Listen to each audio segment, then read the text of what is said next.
The 16th album from Megadeth is titled The Sick, The Dying, and The Dead. Is it worth it? Mostly. And I have to emphasize mostly. I hate fence sitting, but as per usual, I gotta keep it real, keep it honest. That's how the song and ends go. So there are some absolutely awesome, super shreddy signature Megadeth riffage bass parts. A lot of fastness, trade-off solos from Kiko and Dave.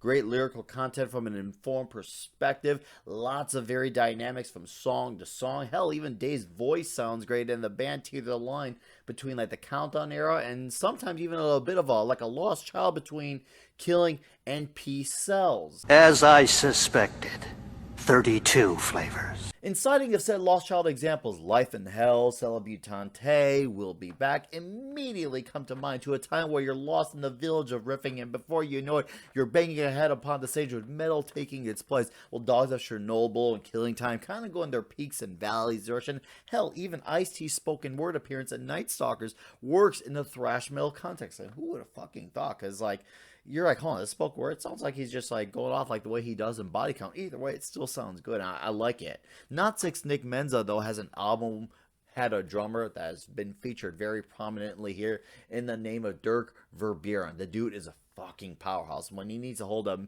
steady beat from mid-tempo song or go into all-out, balls-out thrash, when the moment needs to, he kicks it up a notch or eight. It's freaking like, dude, this guy is good. And his resume, it shows. I get it, man. Hell, even Steve DiGiorgio has a moment or two where you get some audible bass tone, which is nice, because besides the Peace Sells title track, bass is not really always audible in Megadeth, but here it's there, it's nice, and Stevie D is a powerhouse as well. So awesome to see, and James Lomenzo is gonna have a fun one following this shit up. I'll tell you that much. Like Kiko's solos, I mean, dude was in anger, like still is, but dude, solos are very flashy, very colorful, very adventurous, and his playing blends in very nicely with Sir Dave Mustaine, and their trade-off of like the Battle of the Leads is very, very fun and very cool. I'm like, okay, I can get with this. Now, okay, the negatives, yes, I know, I get the negatives. Everyone's like, you can't give it a but whatever, man,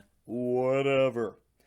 I feel like you could have taken a song or two out, and then probably like the album would have benefited from that a little bit. I mean, it definitely feels like it definitely kind of overstays its welcome a little bit. And then you got like a song or two that I do enjoy. I feel like a minute or two of that could have been trimmed off and it would have benefited the songs a little bit more with them having a little less fat. It's like some of these songs are like, hey man, lay off the cheese, lay off the candy, lay off all that stuff, and you gotta go on a diet, man, get yourself in shape. Some of these songs did need to do a little extra working out, but most of them are finely paced and timed the way they are, but there's a few exceptions for that. It happens. And also, like the first song, the title track, I do enjoy. I actually do. I feel like that one's very well flowing and going. However, it feels like a really weird like lead off song to start off the album, because to me it almost feels like you're trying to lube me up, or I'm trying to lube someone else up for sex, and you're just kind of diving in. Whereas I like going like freaking diving in,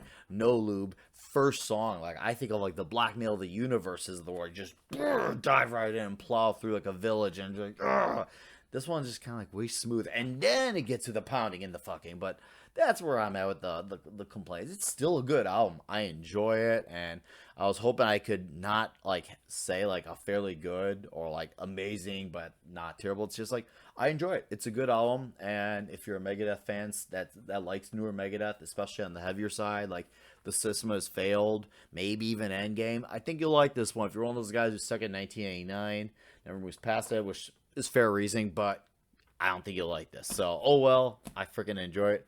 I'm going to go listen to it again in my car. I do recommend this album. So, not the finest piece, but still a solid recommendation nonetheless.